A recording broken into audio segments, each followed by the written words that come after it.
You done fell right down that rabbit hole, so reality is questionable. Try, but you just can't let it go. These two right here put on the show. It's paranormal overload with southern hospitality.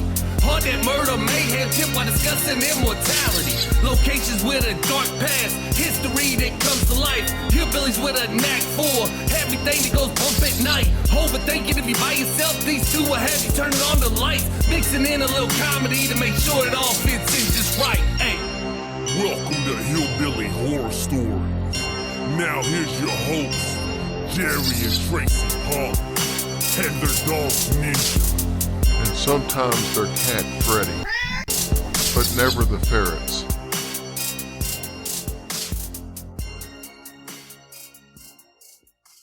Hi, this is Dave Schrader from the Ghosts of Devil's Perch on Travel Channel and Discovery Plus, and you're listening to Hillbilly Horror Stories. Hey guys, welcome to episode 395 of Hillbilly Horror Stories. I'm Jerry. And I'm Tracy. As usual, we want to thank all of our military and civil servants all over the world, no matter which country you represent. Thanks for all you men, women, and service animals for everything you do for us on a daily basis. You guys are our rock, and we pray for you all every single day. Thank you for keeping our country safe. We love you. Tracy, unfortunately, it was another week of tragedies and stuff. We had some tornadoes hit. We did. Across Indiana, Ohio, and some other states. Some deaths involved in those, unfortunately. So our thoughts are with all those families that were affected one way, shape, or form. It just goes to show how many things happen in the world every day that affects our mental psyche. No, you're right. Exactly. I mean, it's a scary thing anyway, but, you know, and not only that, you have to deal with the aftermath, you know, so that kind of affects you as well. So it's a good lead in to if you guys are in a situation where you need to talk to somebody, whether it be us, whether it be the group, whether it be professionally, friends, family members, whoever, talk to somebody. That's all I'm going to say on it this week. Just talk to somebody. There's no shame in it. Amen. All right, Tracy. Wow. I'm going to go out on a limb, and I'm going to say that the story we're going to cover tonight is the best story that we've ever done. I think you've said that a couple times. Yeah, this one's the best. and I can tell you this for a fact, it's the longest we've ever done. Okay. So I keep track by how many pages of notes that I do. And I've had a couple, the really long ones that got to like 34, 35 pages. This was 48 pages of notes. Oh my gosh. So. Good grief. Yeah, it's going to be a while. Settle in. If ever we were going to do a two-parter, this would have been it. But I decided not to make it two parts. Because really, as you're going to hear, there's really no way to break it up. Okay. Like, you know, we did the Amityville story. And we broke it up into, you know, the Ronald DeFeo part. Mm-hmm. And then the Lutz's part. That's a good, clean break. You got two stories within one. Yeah. This one's really not like that. Well, keep on trucking. And then stick with us after we get finished with the story because we got some announcements tonight. Okay. All right, Tracy. Wow. I think this is the most fascinating haunting that I have ever researched. And I've always said the Bell Witch has always been my favorite episode. Mm-hmm. As far as just the hauntings that go along with it and all the stories. But I think this one tops it. This is also a haunting that Ed and Lorraine Warren were involved with. And we've seen some blockbuster type movies come from the Warren cases, such as the Conjuring movies and the Amityville Horror previously spoken about.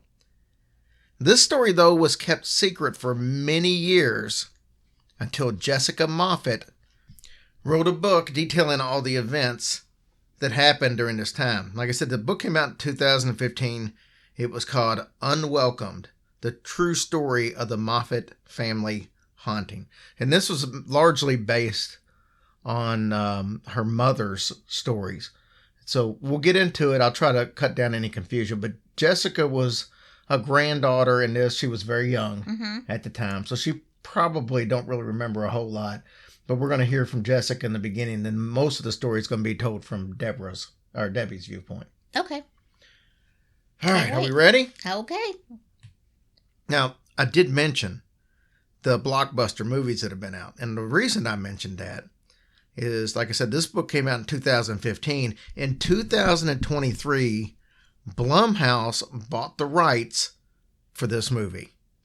So no other details yet as far as who they might have in it or when it's coming out. I'm sure it'll be out in the next couple of years, but it was very sought after. A lot of people wanted the rights to the movie, and Blumhouse ended up getting it. Oh, wow. So Well, good for we'll them, see. I We'll guess. see what happens. So this actual haunting took place over a 6-year stretch from the late 80s to the early 90s by a force that the family would eventually call Mr. Entity. Oh, well, that's original. Well, there's a story behind it, and you'll hear it as we go. Okay. So you're probably wondering why the story that happened back in the 1980s didn't get any publicity until Jessica's book came out in 2015. Well, that's unusual in the case of a Warren's case, you know what I'm saying? Because they typically are all about the publicity. Oh, of course, yeah. But for some reason, they agreed to keep this secret as well. So I'm going to tell you why it was kept secret in Jessica's own words. She's the one that wrote the book. She said, "When you're brought up in a household suffocating in secrets, you learn to keep the silence. Or maybe the silence keeps you. My grandmother constantly warned my brother and me never to speak about anything we witnessed in our house. She always delivered this warning in the trembling, fragile voice of a plea." Oh, man. That's why it was kept. A The secret. family was terrified. And Poor you'll see grandma. why as we get going. Okay. All right, so with that being said, buckle up, Tracy, because this is a wild one. As a child, Jessica would have to carefully choose her words when she was talking to friends and family members and such. She was always afraid that some of the details of this haunting might actually slip out. How could she explain to anyone why she had to escort her father through the house after dark? Or why her grandmother flew into a series of panic-fueled prayers if she found a picture frame that was slanted towards the wall? At that time, Jessica didn't even know the answers to these questions. These topics were not up for family discussion. She couldn't explain what she was never told. So, she just knew that something was wrong with the house. All right, so Jessica and her family lived in California, more specifically, Rancho Cucamonga. Every time I hear Cucamonga, I think about Fred Sanford, because he would say something every once in a while about Cucamonga. Oh, really? Jessica said that there were some odd patches on their blotched stucco on the inside of their walls, and the second floor was completely off limits. No one ever ventured upstairs. She said she can't tell you for certain when it all started because she didn't ask and no one told her. And so how old again was she at this point? I really don't know because I couldn't find a whole lot about her, and I didn't read her book to be able to see. I got some transcripts more from Debbie, her mother. Okay. But most people will say that the very first incident took place in 1981. This is right after the death of Domenica Cochiar. Now, that was the grandmother of her father, Bill Moffitt. But the true haunting happened from 1987 to 1992. Ed and Lorraine Warren, Dr. Evelyn Panglini, the most notable experts of the day, actually would eventually get involved and do investigations with this case. So, Tracy, we're going to discuss several of these people and events that happened, and this is going to be a very long episode, but trust me when I tell you that we're still only scratching the surface of what happened and everything that went on here. I can't wait. So when we mention the first incident, I said that it might have happened in 1981. This is possibly after the passing of Bill's grandmother, and we discussed her, Domenica. Yes. So it's 1981. Well, the morning after the death, Bill Jr., Bill Jr.'s parents, Lee and Bill Sr., they got a phone call at 3 a.m. Hate that time. It was the family's housekeeper, Juanita. Now, Juanita had just been hired to care for Dominica. And now she's passed away, and I guess she's staying over there in that same house the day after the death. On this phone call, Juanita was screaming that she was being chased through the house next door, which is where Dominica lived. They lived right next door to their parents. Ooh, that's scary. So then Bill and Bill Jr. Now, Bill Jr. is an adult by this point, but he's still living at home. They rush over to the house. Like I said, it's right next door. And as soon as they get there, Juanita bursts out the front door. But following her was a large orb of white light. The orb flew up in the sky and vanished. Juanita, though, she kept running next door to Lee and Bill Sr.'s house. Well, did they see it? Yeah, they saw it. Oh. She gets over to the front of the house. Lee's waiting there for her. And Lee's a woman, just keep in mind. Okay. But Lee's waiting there. And she ushers Juanita into the house. And Juanita wouldn't tell her what had happened. But she kept apologizing in broken English. And then she insisted that she only meant to help. Juanita then asked to make a phone call. And soon after, this car pulls up in the driveway. Juanita bolts out of the house. But right before getting in the car, she turns and gives Lee a warning. Don't go back to your mother's house. There's only evil there. Well, that is, what do you say? What are you going to do? So Bill wasn't having any of this nonsense. Bill Sr. You're going to find about Bill Sr., he's a miser. He's a Scrooge. All he cares about is money. So he demanded that the house be cleaned up and rented out, even though his mom just died there. Oh. This is what's going to be done. During the cleanup process, the family made some shocking discoveries. Juanita apparently had some secrets of her own. All over the house, there were broken rosary beads that were placed in the corner of the house, candles, and bottled incense. There were also long scratches along the hallway wall. And get this, animal remains.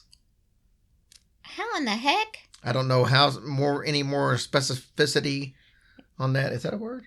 What is it? You said? Specificity? No. Specificity. I don't know, but can I do one thing? Yeah. Nita. I knew it. Juanita. Okay, go ahead. Sorry, I was dying to do that. Now, Lee was a devout Catholic, and she was horrified at what she felt was the remains of a profane occult practice going on in that house. And maybe that's what Juanita meant when she said, I was only trying to help. Oh, gotcha. All right, so now we're going to fast forward to 1987, 6 years later. Mm-hmm. Apparently nothing else really happened that time. Debbie, who's going to be now the focal point of our story, we started off talking about her daughter Jessica, but Debbie is married, or getting married at this point, to Bill Jr. Okay? Got it. So you got Bill Sr. and Lee, which is Bill's mother, father, and now Debbie's in-laws. They're living in the main house. They got two houses beside them that they also own. One of them is Bill Jr.'s house that his aunt and uncle had left him. And the other one was something I think that Bill Sr. had owned. Oh. But there were three houses right there together that they owned on Archibald Avenue. They don't venture out much, do they? No. So like I said, one was Dominica's old house. So keep that in mind. The first incident that Debbie says she remembers happening is when they rented out a room to a man named Danny. Now, this was over in John Jr.'s house. During one of the house inspections, Bill Jr. and Debbie discovered that someone had gotten into the den. Now, this room was secure. Mm-hmm. So they didn't rent the whole house out to this guy. They just rented him like a room. Okay.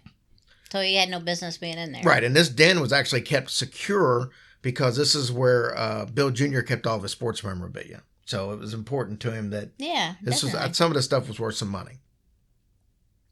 In that room, there was a collection of baseball bobbleheads that had been arranged into a large triangle on the floor. So they assumed that Danny had to be the one to do this. He denied it, but he was the only sensible suspect. Oh, yeah. Since he was living in the house. Well, days later, Lee found we'll say some lady's underwear draped over top of a statue of Jesus on her Catholic altar that she kept in the house. They didn't drape it over his face, did they? Kind of. I mean, it's little statue and underwear, so decent size. Disrespectful much? True. So she assumed that a family member was playing a very tasteless joke. Remember, she's a devout Catholic. She took this very seriously. Of course. They couldn't convince her otherwise. No matter what they told her, somebody in that family had to have something to do with it. But every day, the altar would have some kind of new objects that were in Jesus' statue's arms. He was holding his arms out in the statue. Okay. So something was draped across his arms every day, some kind of new object. Very bizarre. Some of these items were Danny's personal belongings. So now we got Danny next door, not even in this house, but it was things like his wallet and his mail would end up in the arms of Jesus. And I've heard Jesus take the wheel, but never Jesus take the mail. No. Well, I'm sure he would. Danny decided that he was going to move out without any kind of notice. He's just gone. And then the objects stopped appearing in Lee's altar, so it made sense that, you know what, Danny must have been the guy. Of course, if it stopped right after he's gone now and it all stopped. With all the events seemingly having something to do with Danny, this problem seemed to be solved. So now we're back to renting the house again. Danny's gone, let's get somebody else in there. They had to go clean and do an inspection as they did before. So Danny apparently kept a pretty tidy house. Except for a few things that puzzled Bill and Debbie. So directly above every light switch in the living room, there were tiny symbols drawn in crayon. Now these symbols were completely alien to them. They had no clue what they were or what they meant. The only other areas that actually needed some cleaning was some dusting of a row of dog statues. Mm-hmm. I don't know why there was a row of dog statues, but there were. These statues were actually on a high shelf in the living room. So Debbie turns and she yells for Bill Jr. to bring her a stool. When she turned back around, every single statue was now facing the wall. Something had turned them all around all at once. She tells Bill about it, and Bill says, you know what? I think you're just imagining things. Debbie said, you know what? It's easier sometimes to just agree than to argue. But she knew what she saw. So the next day, they walk in. This is after locking up and everything the day before. They walk in and there's a lamp right in the middle of the living room floor. Doors were locked. Windows were locked. And Bill Jr. couldn't deny this one. Yeah, I was going to say, I mean, what's he going to blame that on? Now keep note that nothing at this point had actually happened in front of them, only behind their backs or when they were gone. So they asked whatever it was in the house to move something else. Nothing was happening, so they thought, well, maybe it won't do it in front of us. So they stepped into another room. They gave it about 2 minutes, and they walked back in. When they had walked back in, the dining room table was now right in the middle of the living room. Well, he's an abiding ghost. So Bill was terrified of the paranormal, and he went into a full-blown panic attack. Bill also suffered from cardiomyopathy. Is that right? Yeah. Yeah, cardiomyopathy. Same thing I discovered. I might want to learn how to pronounce it since I suffer from it too. Mm-hmm. So this is obviously not good for him to be having full-blown panic attacks and stuff. They left, and they informed Lee and Bill of what had happened in the house. Lee was panicked as well. But not Bill. Bill Sr. kind of brushed it off and told him to get in there and finish cleaning this house. They need to get it rented. It's all about the money. It's all about the Benjamins, baby. Dude, he needs to be spooked. So the next people to move into the house were a couple by the name of Tom and Michelle. There was also another tenant, an old man named Monty, who was now living at Domenica's house. Oh. So this old man, Monty, he had actually made arrangements with Lee and Bill for his son, Brad, to move in with him. Not unusual to want your adult son to move in with you when, you're probably getting up there in age. Yeah, of course. Brad was sort of a recluse, though. He never really spoke, never smiled. And the family just figured, you know what, he's just reserved. But they were wrong. So Lee actually went for a neighborhood walk one night. As she passed by that house, she noticed that Brad was planting a tree in the backyard. Problem is, he was planting it upside down. Huh? The roots were up in the air. Brad notices Lee. He stood up, shovel in hand, and he just stared at her. And Lee said he didn't just stand up. It almost looked like he rose up as if he was being pulled up by strings like a marionette. Well, that's not creepy at all. Lee said that the way that this guy was staring at her, that she hurried up and ran to the house because she thought he was going to just start chasing her at some point in time. So she wanted to get to the house as quick as possible. Of course, so he can get her inside the house and she can't get out. Well, I'm thinking she's figuring she shuts the door, he can't get in. Oh. It's the other theory. Okay. I don't think she was inviting him in for lemonade. Then one day, Debbie notices Michelle kind of lingering out in the front yard. Her face was swollen. She was covered in fresh bruises. Debbie starts a conversation with her. Michelle whispered that, you know what, her and Tom used to get along fine, but he's become violent and irritable ever since they moved into that house. She didn't say nothing about her face? Well, I think that went without saying. That he obviously beat her up. Thank you, Lily, for all the noise in the background. Hey, what happened to your face? So that's kind of what the assumption was. So Debbie said, you know what, let me take you to a shelter. But Michelle refused, saying that, you know, I'm a big girl. I can take care of myself. About a week comes and goes. And nobody's seen Michelle. Tom said that she had actually left and she wasn't going to be returning. Go figure. Oh, no. Tom then actually left shortly after, just like Danny had done. He didn't tell anybody. He just left. Mm-hmm. So the house was spotless again. But one of the area rugs was missing. A rug that was kind of old and falling apart, so they didn't really care that it was missing. They just thought it was odd that he'd either thrown it out or took it with him. Or took somebody with them in it. A few days later, some strange man shows up at the house looking for Tom. Debbie informs him that, you know what, Tom left and he didn't leave any kind of a forwarding address. So he asked Debbie if she'd heard about what happened to Michelle. Her body had been found at a landfill, wrapped in a rug. Oh, Michelle. Now, Bill Jr. was one of these guys who always kept up with the news. He either had a newspaper in his hand or he was watching the news on TV. So he had never heard about Michelle's body being found or any of that stuff. So he just assumed that the man was just trying to start some crap. Maybe he didn't like Tom. Mm-hmm. Maybe he was just, you know. Well, shit, that's a lot. Oh, excuse me. Shoot, sorry. I mean, that's something not good if you're not liking the man, you know what I'm saying, and just accusing him. Right. But Debbie's first instinct was to call the police. I mean, if Michelle had been murdered, they might be the only ones with any information. But Lee, her mother-in-law, insisted that they mind their own business.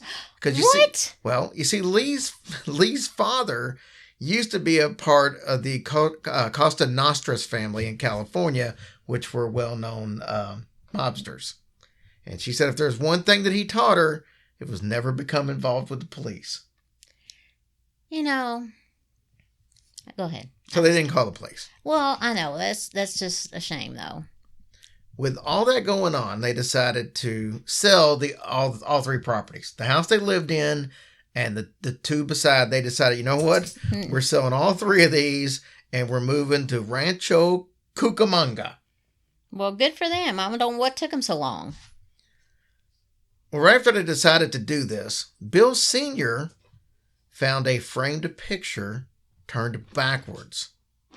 This was in the hallway on the wall. This was the start of another round of unusual events in the house.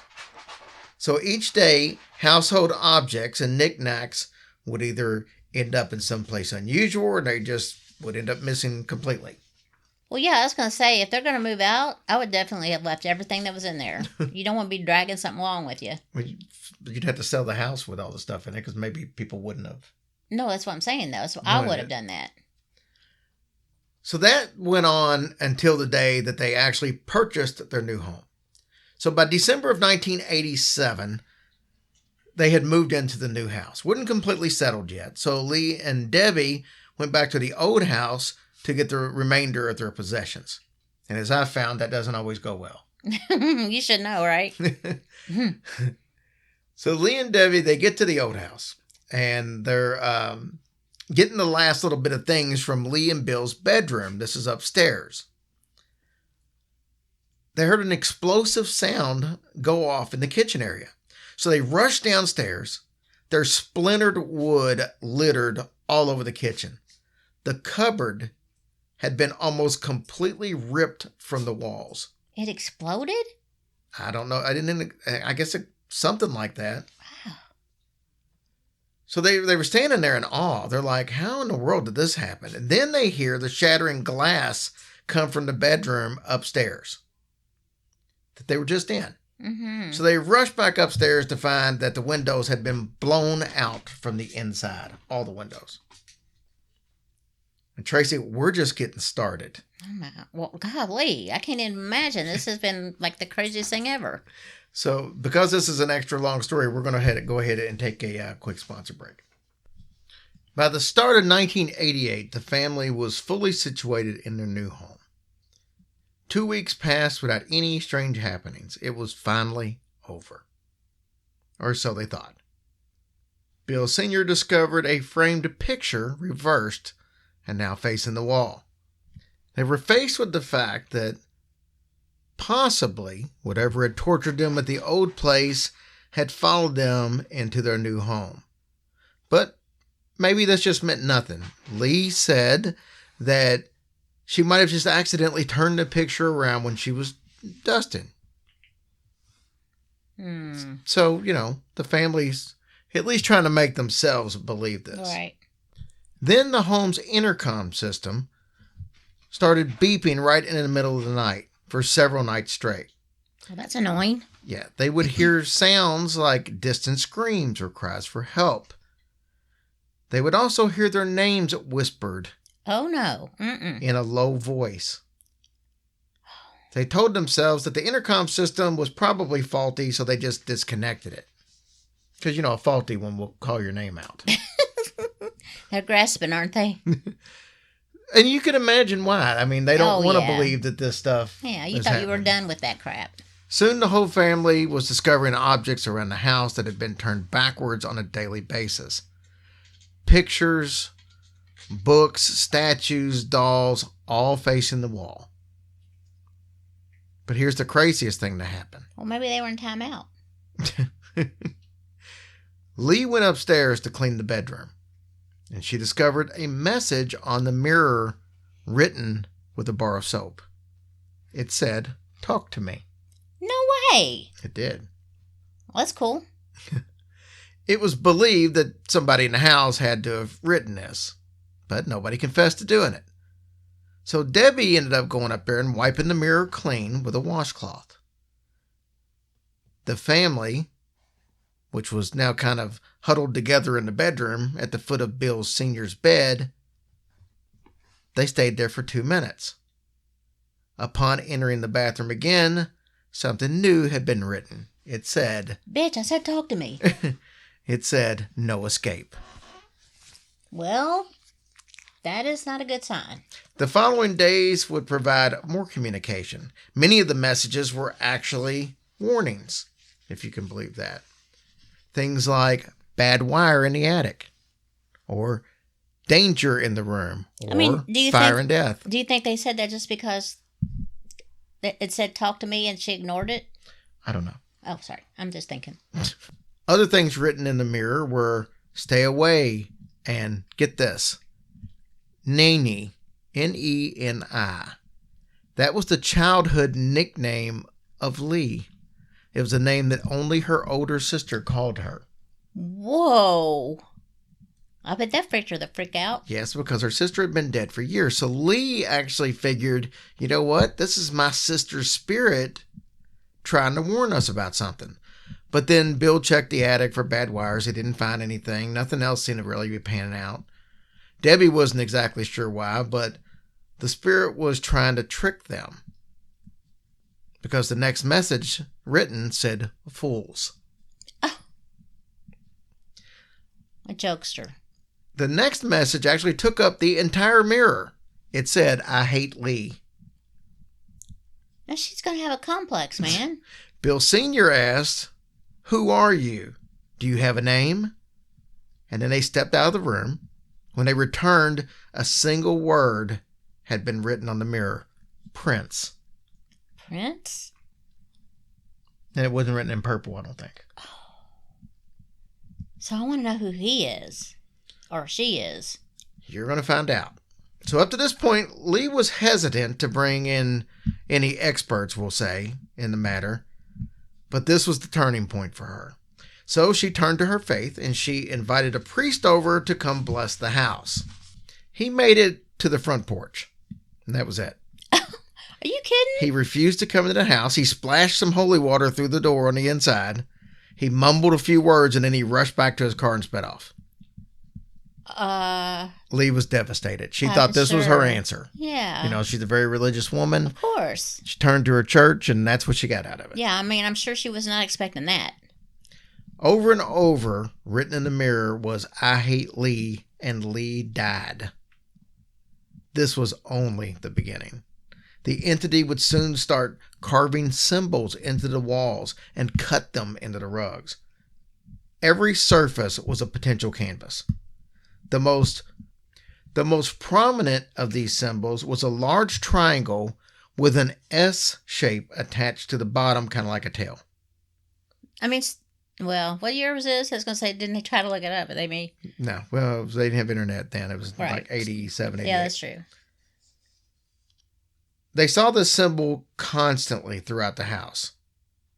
The entity apparently had a hate for religion as well. It demonstrated this by constantly destroying Lee's Catholic items. The altar, remember we talked about she had? Mm-hmm. It was routinely dismantled and scattered all over the floor. Oh, dude. And the head and the left arm of every statue she had was then snapped off. Consistently, everyone. Left arm, head. Boy, this thing ain't playing. Pictures of Jesus were found that had been thrown with such force that it had broken the glass completely out of them. So Lee was intimidated, and she wanted to move downstairs, but Bill refused to give up his bedroom. So one night, before Bill actually went to bed, he found that the mattress was actually cut into ribbons. So for safety reasons, Lee, Bill Jr., and Debbie shared the master bedroom downstairs. Oh. God, this is, I mean, what the heck? You know, you can't keep moving. No. So. Well, we mentioned earlier that when Jessica wrote the story, she said that the second floor was completely off limits. Nobody ever went up there. Yeah. This is when the second floor became abandoned. It's right after that incident with the bed. So the whole area became oppressive up there. You could feel the thickness in the air whenever you start to climb the staircase, Debbie said. But this would not take care of the problem, just moving downstairs.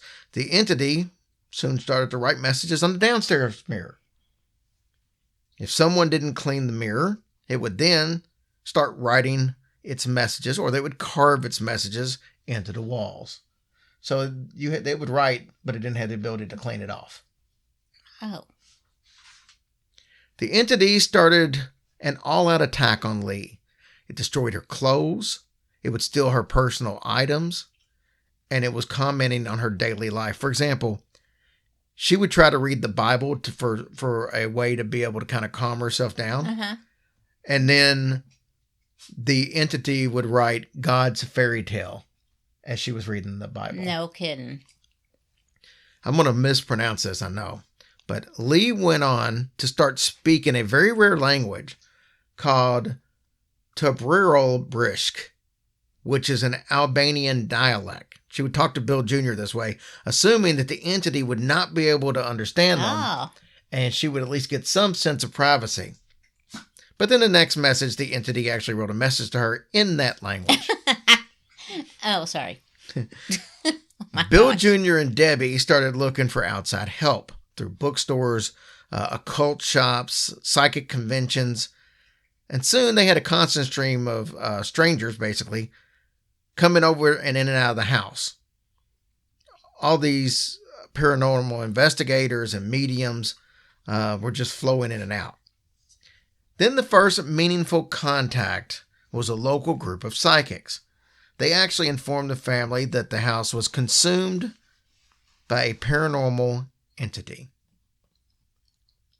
That term, entity, kind of stuck with them. And later on, that will obviously come into play. Mm-hmm. So the attacks on Lee became worse. Objects would fly through the air, usually from the back, and strike her in the head.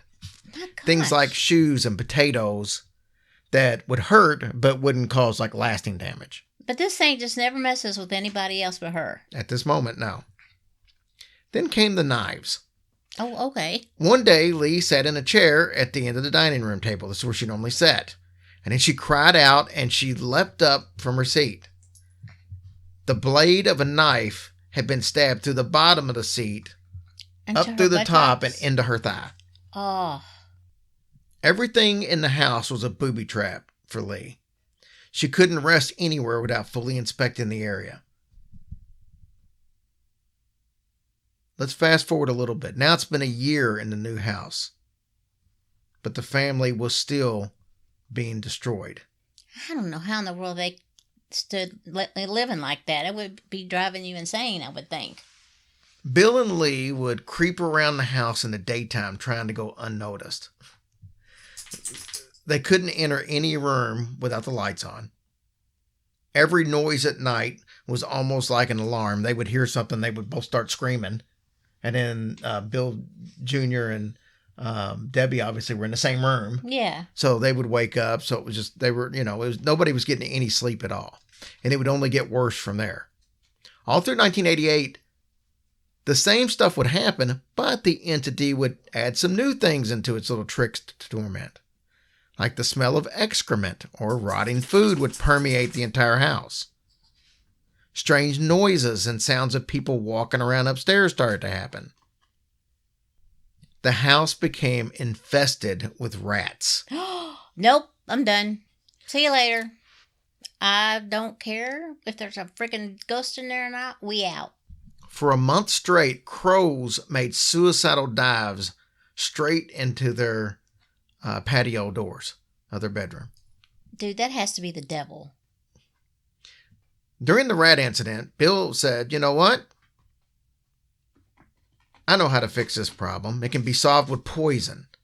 You put enough poison out, you'll kill the rats. The entity wrote, not only the rats will get to the poison. Go figure. Debbie couldn't stand the thought of the rats in the house. She said these didn't seem like normal rats. She said these were the kind of rats that would stare you down. They were fearless.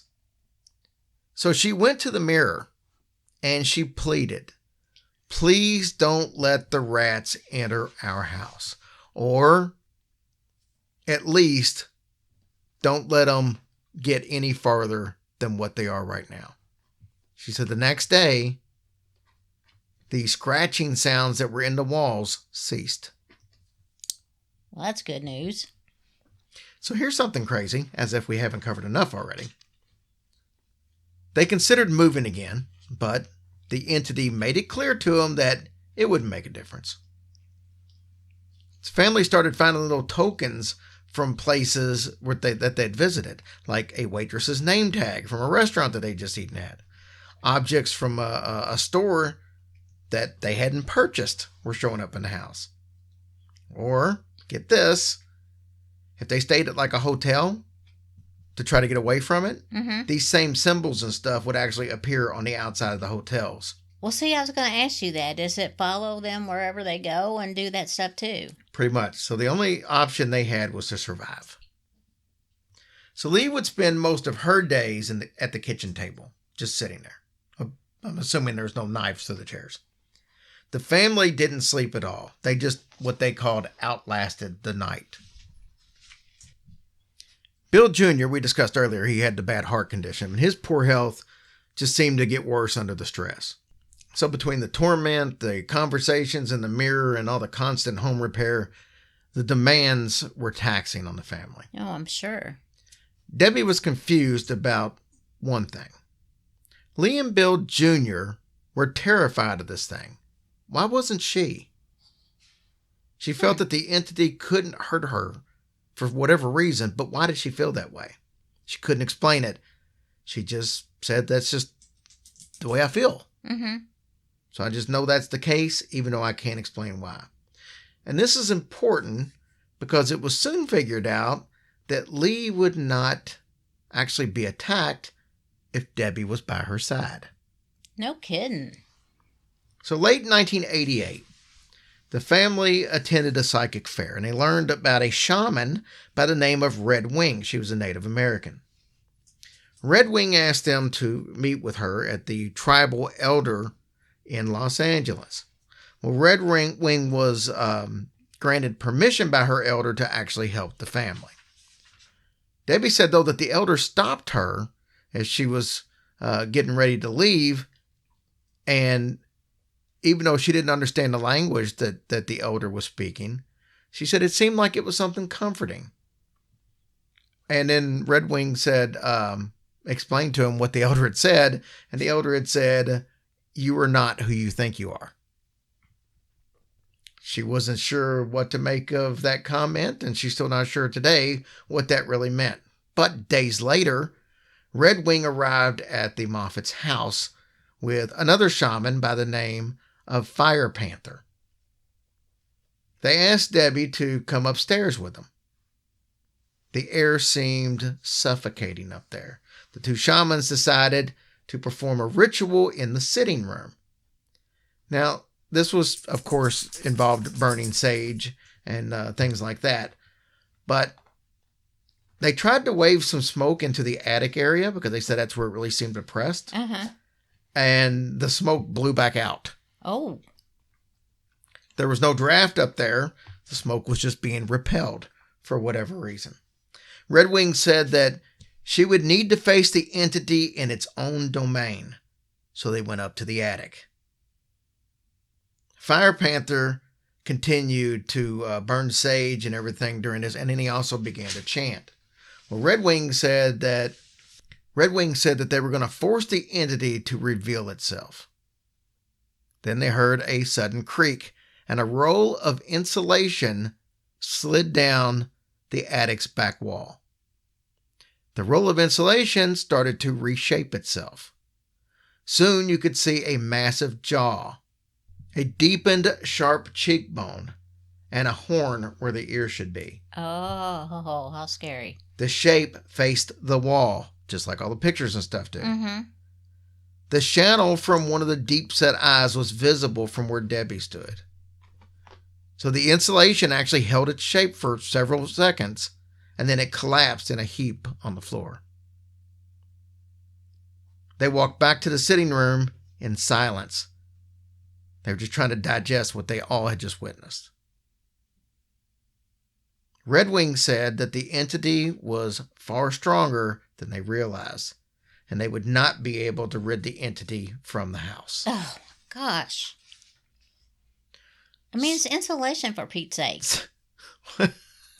It's the Pink Panther. Next, at the end of 1988, a paranormal investigator by the name of Gary Kent said that he could help the family, but he needed to stay there. You're going to hear a lot about Gary Kent over the next several minutes. So Gary comes to the house, and he stood in the living room, and he said, "Show me what you can do." Well, at that time, a book came flying from the upstairs balcony area and hit Gary right on the side of the head. Daggone. From that moment on, the entity set its sights on Gary. It started shredding his clothes. It destroyed some of his belongings. It filled the mirror with insults about him and embarrassing personal information, which I don't know. I guess they didn't share what that was. So maybe you had a little, wee-wee or something, and they wrote that on the mirror. Going in the mirror, Gary's got a little wee-wee. Oh, Lord. He's just nasty, this ghost is. The family would actually find some of Gary's partially burnt mail in their mailbox. Of course, he was staying there. Well, I know. So, on his bed in the guest room, they would find knives laid out in a pattern. And his room would be a complete mess, total disarray on a daily basis. Once, while Gary was at the table, they heard a snapping sound, and clumps of his hair began falling down from his head. Oh, hell no. He jumped up and he ran to the backyard, leaving a scattered trail of hair behind. So, this is about the time that Debbie learned about Ed and Lorraine Warren. She did this through their book, Demonology. She was sure that they could actually help her. So the Warrens, after she contacted them, let her know, you know what? We're supposed to be in LA for, business. And when we come, it's in the near future. We'll go ahead and we'll stop by. During the preliminary investigation, Lorraine explored the house. So Lorraine informs the family that there was a demon in the house. It's one of the oldest and most powerful demons she had ever encountered. It was ancient evil, to put in her words. On the second day that they were there, they did a ceremony to invoke the demon to identify itself. So the following evening, the Warrens did what they called a rite of provocation. This took place in the living room. As Ed spoke prayers, a feeling of heaviness kind of filled the room. Bill Sr. suddenly slumped forward, and he rose to his feet, changing as he stood up. Oh. One of his arms curled towards his body like a shriveled limb. His spine curved into a low hunch. He hobbled towards Ed, dragging his leg. A low growl came from his chest that sounded more like an animal than it did a human. So he finally decided to take somebody over, huh? Yeah. So as Bill stood over top of Ed, Ed's hands flew up. In his hand, he had a small vial containing a shard of wood. He thrust it in Bill's face, and he shouted, "This relic is a piece of the Holy Cross, and it will protect me. You cannot harm me." Bill paused. He showed his teeth, and he said, "I'll bite it off your hand. I'll chew the wood up, and I'll spit it in your face." Ooh, nasty. Bill then set his sights on Lorraine. They stared at each other for a little bit. Bill then drug himself back to where he had been sitting, and he just kind of collapsed on the seat. The Warrens made arrangements with St. Mary's of the Angels Church there in L.A. to come and do an exorcism, but for whatever reason, that never happened. After the Warrens' visit, Gary moved out. Oh, did he really? Yeah, he's like, I think I've seen enough of this. Oh, my goodness. The entity turned its sight right back on Lee again, though, with Gary being gone. So Like one Ray. day, Lee went to the pantry, and she opened it, and as soon as she did, the family starts hearing screaming and knocking. She had been locked in the pantry in the dark, and she had these red marks all over her neck. And then when they asked her about it, she said that the entity had attempted to strangle her. Oh. So Dude. this was the breaking point for Debbie. For Debbie? She- What about Lee? Well, she ran to the mirror and she shouted, "This is the way it's going to be. I treat you with respect, and you treat me with respect. And I'll accept nothing less." All this whole time that she's saying this, she's staring into the mirror, right? "You're not going to touch my children. You're not going to touch my husband. and you're not going to touch Lee. So she stepped out of the room. She gave the entity a few minutes to reply. When she stepped back in there, there was a message that said, will not touch your children, will not touch your husband. Lee belongs to me. What? Can she not catch a daggone break? So Debbie said, hey, can you explain this to me? No, I'd be just like, Lee, you're on your own, sister. So this exchange went back and forth over an hour. The entity basically wrote in a nutshell that the story is from another era involving a French monastery in the 1600s. A cabal of heretic monks actually used to worship this entity. Okay? Mm-hmm. They did it in secret, obviously. Because, they're monks. They're not supposed to do that. So to honor their pact, they had said they had entered into an agreement that they were going to perform a blood ritual. So they captured a nun for the purpose of doing this sacrifice. But one of the monks prevented this from happening. So the ritual never took place. Lee supposedly was that nun in a past life. No. Now the entity had returned for her in this life. So Debbie tells it that she could, I'm not going to let that happen. She wanted to show it respect, but she refused to call it Prince. Mm-hmm. So she thought, you remember it was called Entity?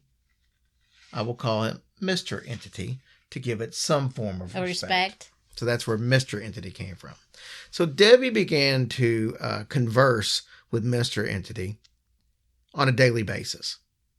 It seemed open to that, except it would never really answer one question.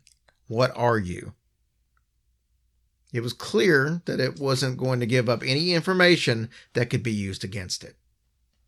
One thing that Debbie noticed that was when she kept it in conversation, it was less active in the rest of the house. So less attacks on Lee. So the key was to keep it going in conversation. I guess obviously not a multitasker. Well, dude, but how long can you do that? I guess these people didn't have jobs, it didn't sound like. So one morning, Debbie found these words actually in the bathroom mirror. Lee will die in 10 days. Aww. Now, they'd seen hundreds of death threats against Lee up to this point, but this was the very first one that actually had like a specific, day. Or should I say, or deadline. Time. Yeah. Oh, deadline. Lee was healthy, and the entity, obviously couldn't kill her or he would have done it by now, right? Mm-hmm. Maybe not, though. Because on this day, 10 days later, Lee woke up with chest pains and shortness of breath. She was admitted to the hospital where she was diagnosed with pneumonia and congestive heart failure. After 3 weeks in the ICU, she was moved into a regular private room.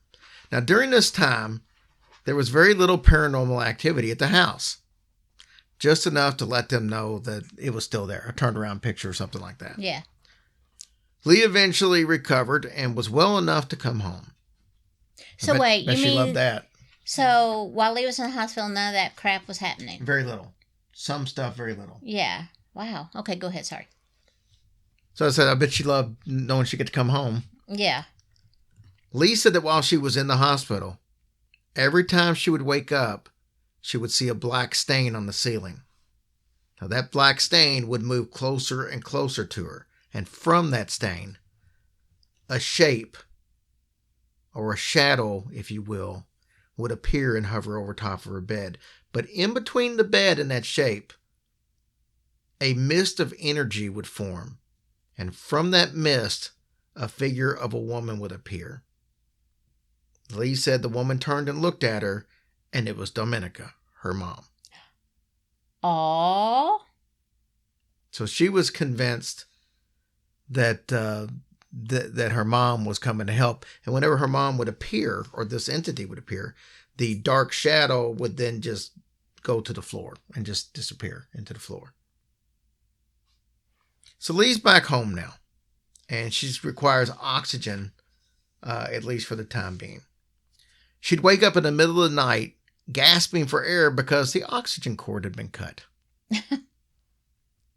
During this time, Debbie tried not to leave Lee alone because she knew that was the secret to her, not being attacked.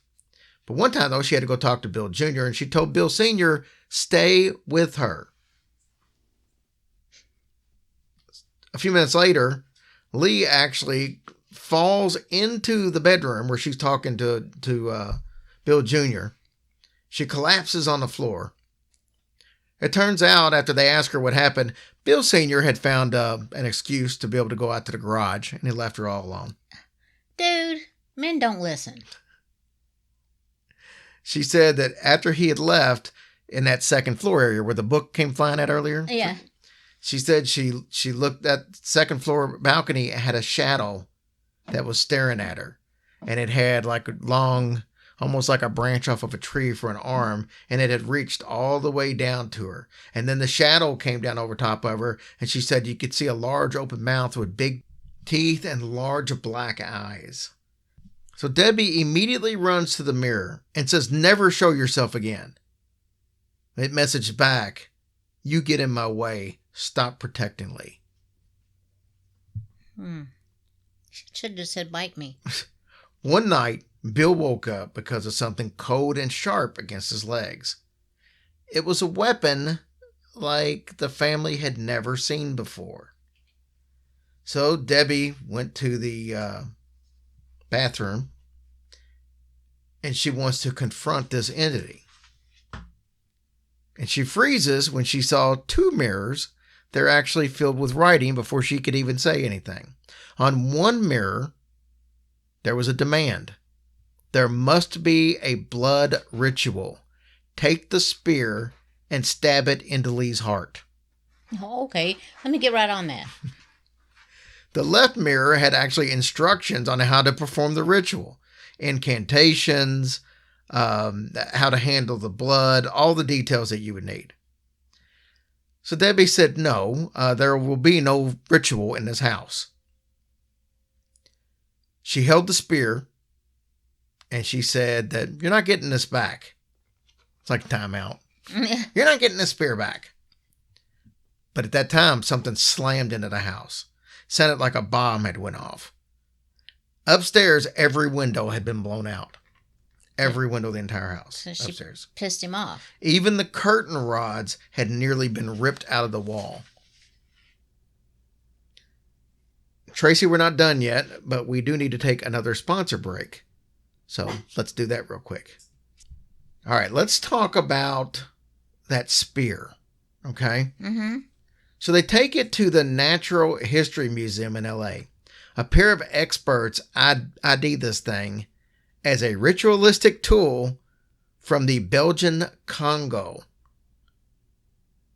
And they said it was intended for magic ceremonies. They asked Debbie actually how she got the spear because it looked like it was brand new, even though it had to be at least 200 years old. They told them that, you know what, you wouldn't believe us anyway, so we're just going to take our spear and go home. She should have donated it. Oh. In the summer of 1989, their search for help led them to Dr. Evelyn Paglini. She had originally been based in Chicago, and she relocated to California. She gave Debbie some phrases and symbols that were to be transcribed on the mirrors. So here's these symbols and stuff. You go home and write that on the mirrors.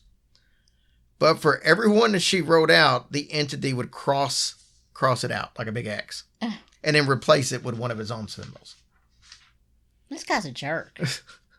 One message to Dr. Evelyn said, F you. You're lying to my family. Well, they had no idea why it was saying F you, and definitely wasn't sure why they was thinking it was part of their family. They later did find out, though, that Dr. Evelyn was actually a founding member of the Satanic Church of Nephilim's rites in Chicago. Oh. She's got connections, huh? So Dr. Evelyn and the entity wrote back and forth to each other for about a month. They seem to be at a standstill, stalemate, if you will. So the next place was for Dr. Evelyn to stay at the house, or at least come by the house. She wasn't going to stay like Kent was doing. Yeah. She was going to come by the house. So she instructed them to clean out Lee and Bill's senior's bedroom upstairs. So the family didn't know what her intentions were until she actually arrived at the house. One by one, she had them go into the bedroom that was lit by a single candle. So they were to stand in the center of the room. With salt around them? No. Oh. She would actually put her hands over them. She was trying to get a feel for their energy. Yeah. So Dr. Evelyn said, hey, I need to go home and ponder on this and wait for the results to come in. Like it was a CAT scan. She leaves. She calls them a few days later. Her news? Somebody in the family is keeping the entity there. Someone is giving it permission to stay. You mean like somebody live? Yes. Bill. So, while it has that permission, it can't be expelled. A second ritual was performed to try to explore who was giving it permission. Hours after going to the bedroom, Bill Sr. suffered a strange episode. It began with like a nagging cough, and then it ended up with him suffering like convulsions. So in the last meeting that Dr. Evelyn had with the group, she said that there was definitely a demon there, and it was one of the 7 princes of hell. Oh, well. Great, googly moogly. She said it definitely could not be removed because Bill Sr. was keeping it tethered to them. I was right. Well, you had a 1 in 4 chance. So. Well, why was he doing that? And actually, that? 2 of them were named Bill, and you didn't say Bill Sr. Jr. Why would he do that? Well, I'm sure we're going to get to it. All right. Until that changes, the family was told to keep that bedroom empty and dedicate it to the demon. So now they just got to give the damn thing a room. No kidding. The demon could actually make their life pleasurable, and it was also the best way to save Lee. But why would Bill Sr. want the entity to be there? He may not seem like the, overly sympathetic type. He didn't really seem to be concerned about all the stuff that Lee was going. Like, he didn't even really go to the hospital much to visit her. Right, I was going to say. He was leaving her to go out to the garage. But replacing the daily damage that was done was very expensive, and that's the one thing he did care about was money. So, of course, Bill Sr. denied that this was the case, but Dr. Evelyn hadn't been the first person to actually suggest that there was a connection between Bill and the entity. The Warrens had said just as much. To try to fix the problem, they had suggested that Bill Sr. actually go meet with a psychiatrist. The entity, though, continued on, soaking Bill and Lee's mattress with water from the bottom up.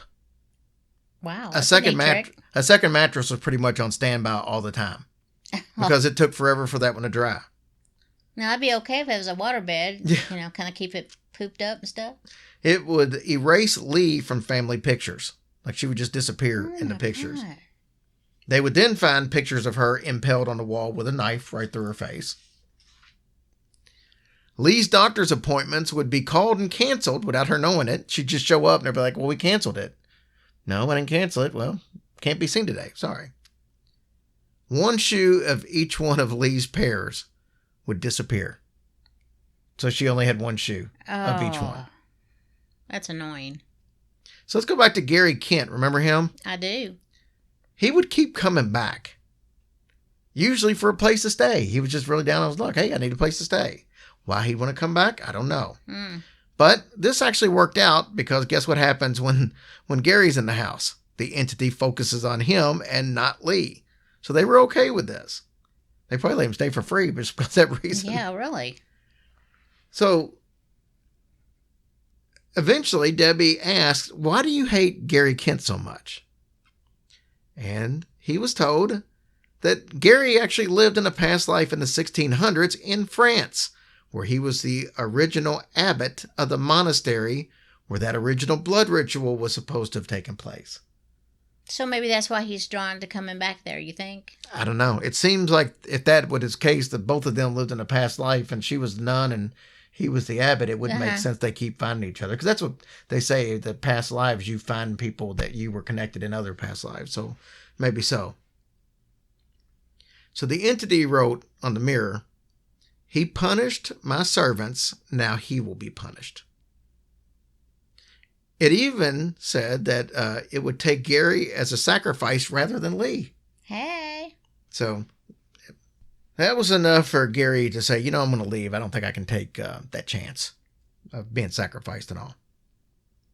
So in 1990, Bill Sr.'s personality changes. He becomes withdrawn, quiet, almost a recluse. He lost a bunch of weight and was absent at most of the dinners and other meals that the family had. But what was most troubling was that Bill's tendency to torment Lee. When Debbie and Bill Jr. would be out of the house, he would creep into the master bedroom where Lee was, and he would just sit on the edge of the bed mumbling to himself. But he would look towards Lee and he'd just stare at her until Debbie and Bill Jr. would get home. That's uncomfortable. It is. So Debbie soon refused to even let Bill back into the master bedroom. Bill Sr. said that he was just going to return to the bedroom upstairs with the demon. So that's what he did. So Debbie asked the entity if this was his doing. And he responded with, "One mind to my body." Ah. The family's desperate at this point. They found another paranormal investigator. His name was Steve Blake, and they had found his card at an occult bookstore. There's some strangeness going on with Mr. Blake, though.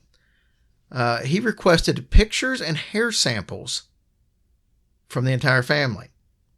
After they got him this, he came back and he says, just from the pictures and the hair samples, that Bill Sr. was possessed. And he would take on the case. Oh, he's excited. He brought 2 friends with him to make sure that no one interfered with the ritual. So the entire family was instructed, including Bill Sr., to actually wait in the family room. Bill Sr. had no clue what Steve Blake was actually doing there. He just knows he showed up. In the midst of the exorcism that was taking place in the bedroom, Bill Sr.'s body started to spasm and jerk. Gyrate. He went very still, and he started staring at the wall. Bill Jr. kind of ran over there ready to pounce on him in case he needed to, restrain him. Bill Sr. starts to howl. So Bill Jr. goes over, pins him down to the floor with his wrists, basically by his wrist. Bill Sr. again starts to growl, but then he just stops right in the middle of it. He sits up, and you could only see the whites of his eyes as he first opened his eyes, like his eyes had rolled back. And then everything went fine. He woke up and it was just like he had waken up from a nap. He was a little drowsy, but he didn't know what the hell went on. That time where the growl just stopped, that's the same time that Steve Blake actually finished the ritual. Oh, wow. And so he's coming out of the bedroom. He explains that, guess what? Good news, bad news. Of course there is. I exorcised the entity that was possessing Bill Sr. But there's another more powerful presence in the home, and it's a presence that I don't think that I can get rid of. Are you serious? Yes. So, of course, the family was devastated by this news. Well, I mean, I'm sure they were kind of happy that Bill wasn't possessed anymore. Right. Well, down the road, I said this, it's strange with Mr. Blake. Down the road, they actually tried to recontact him, but he wouldn't, none of the calls that they had were going through, so they had his number, wasn't going through. And then they tried to go back to the bookstore. There was none of his cards out, and there was no record of him anywhere. What? So it's like he disappeared from the face of the earth, or like he never existed at all. All right, so get this. There's a twist to the story. So one day, Debbie notices Bill Sr. sneaking down the hallway to the bathroom. So she follows him. She sees him sneak into the bathroom, and he's at the mirror. So he's looking into the mirror. He's mumbling something. And she can see where there was some stuff that had been erased off of it. So after Bill leaves, she goes in and she's talking to the mirror. She says, mirror, mirror on the wall. I don't know if she said it or not. Probably not. She says, has Bill been talking to you? And he said, yes, the little prick wants to use me to kill Lee. He cannot command me. Dude, what in the heck is happening here? So Debbie knew that Bill Sr. could be, A jerk? a jerk. We'll say a jerk. But she didn't think he really would want Lee dead. So Debbie tells Lee what she had found out through the mirror. And Lee said, you know what? I've kind of observed him acting kind of covertly as well. The day before, Bill hadn't showed up for breakfast. So Lee said, I went upstairs, checked, see what was going on. When she got to the bedroom and looked in, Bill had got a box of all of her old bank statements. And he had them spread out all over the bed. And apparently she had gotten this out of the closet, but she didn't know why he had them out. Now, she said that the one thing to be aware of, though, is that her wealth had came from her parents. That's where she inherited everything. Yeah. And his name wasn't on the bank account. Oh, smart lady. Yeah. So if we've learned anything so far, we know that Bill's love of his life is probably not Lee, it's money. And Lee's death would actually leave all of that to Bill Sr. So Bill Sr. wanted to prove that, when he was confronted, you're all crazy. I'm not going to even comment on the fact that, I would want an entity to kill my wife. So I'm going to agree to go to therapy just to kind of help people out. So you guys know that I want help in the situation. He goes to the psychiatrist and he starts having these little meetings and he mentions the entity to the psychiatrist. So what do you think happened? I don't know. They locked him up for observation. Oh, yeah. They I guess they would, yeah. Yeah. Well, eventually it was due to be let out. But wait. What? Isn't that doctor-patient confidentiality? No, they can suggest you. They don't have to tell you what's going on, but they can suggest you need to go away for a while. Oh. Doctor can still put you in the hospital. Okay. Especially in the 80s. Oh, yeah.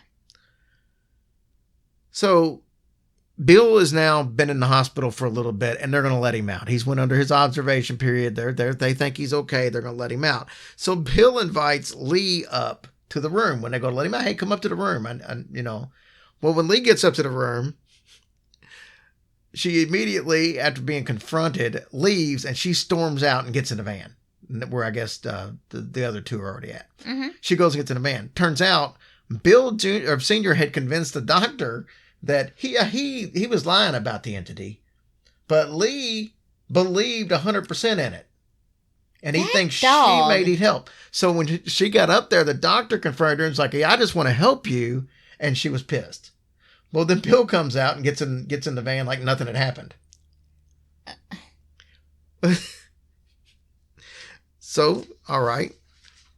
They're driving home. Lee is stewing over this. Why did she even let him back in the van? Well, when they get to the driveway, she says, Bill, you know what? You need to pack your stuff and leave. Take your truck, go. Bill said, I'll be back, though. Well, 2 months after he had been gone, the family realizes they were better off without him there and his mood swings and his unpredictable behavior. But for the next 2 years, the family still looked for ways to get rid of this entity because the entity was still there, even without Bill. Lee and Bill Jr. spent most of their time in their bedroom downstairs. Mr. Entity still damaged the house and verbally attacked Lee. The incident started to dwindle a little bit, though. He seemed to be losing a little bit of his power. He still loved, the conversations, and he liked to show off his vast knowledge of things. So they would spend time conversating with him, with the mirror, and it would keep him occupied and also kind of let him lose some of his energy. I mean, I'd be like, dude, you're making me exhausted. I don't, you're not even worth it anymore. Well, then he starts bringing in new objects into the house, stuff like rocks and clothes, stuff like that, and pendulums, and pictures of strangers. And when Debbie asked him, why are you doing this? He said, because I want you to have them. Well, let's go to 1992. Gary Kent. Did he arrive again? Gary Kent calls him and he says, you know what? I'm really down on my luck. I need to move back in. Dude, you must be down on your luck. Why don't you go to a shelter or something? So Mr. Entity started using the last of his energy to destroy Gary's clothes and everything else he was doing. One day, Gary ran out of the bedroom and he was holding a shotgun. And he said that this was under his pillow and it was loaded. Oh. So one day, this is going to surprise people. One day, Gary tells Debbie, you know what? I'm moving to England. And I want to ask the entity to come with me. What? He felt that this entity had the power to turn his life around, even though it's been nothing but hell since he met. And she's like, hell to the yeah. Go ahead. So Debbie tells Gary, you might want to rethink that.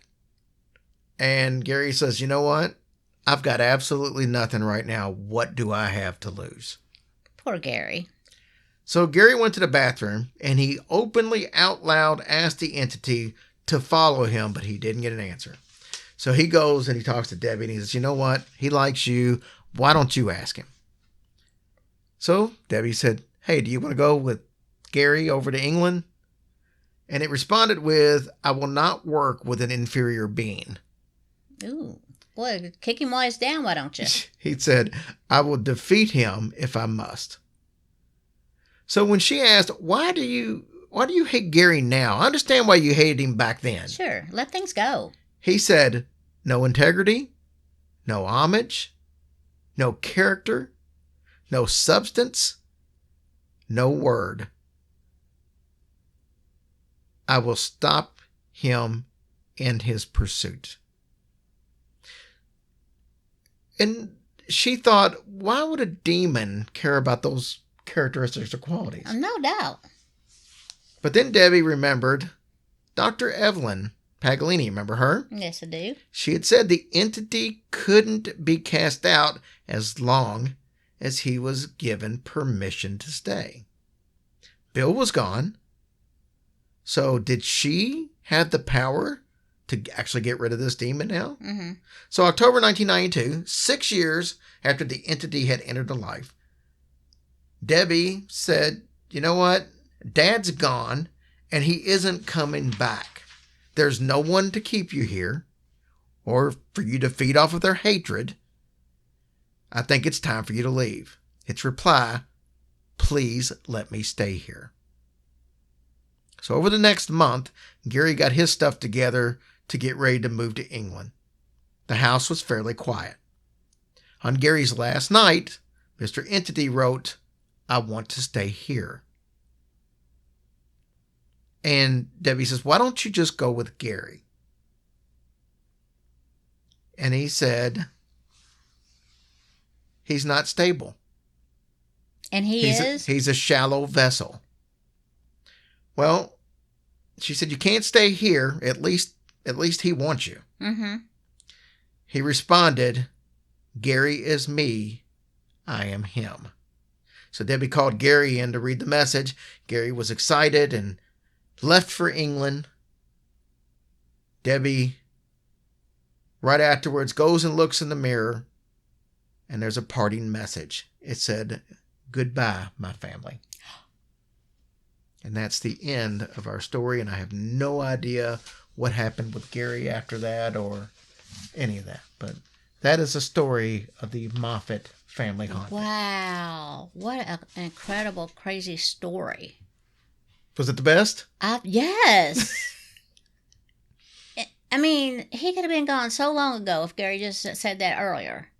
Probably so. Or maybe Gary was who was keeping him there when he came back and stayed, because they could have gave him the boot before Gary came. Right. Well, but they wouldn't have known that, though, right? Well, they knew it 2 years earlier. They knew that Bill was the one holding it there, and Bill had been gone for 2 years. Man, that is a messed up story. I mean, dude, all I can give them is praise for hanging there like they did all those years. I don't know how I could have ever managed that. Yeah, that is officially our longest story. Yeah. We're an hour and 20 minutes in. Wow. And about 10 minutes of that was the beginning stuff. So that's about an hour and 10 minutes worth of That was story. really good story, baby. Thank you. It took all damn day to write it. I know it did. So, all right, guys, that wraps this up. We'll be back with some cool announcements real quick. All right, Tracy, a couple of things. The cruise. Starting to get down to the nitty gritty on the cruise because you only got to July to get it paid. So we're in March already. So you still got plenty of time where it only costs you a couple $100 a month. But that's your easiest way to do it. Go to our page, hillbillyhorrorstories.com, and there's information to get a hold of Robin and the gang at Vacation Experts. All right.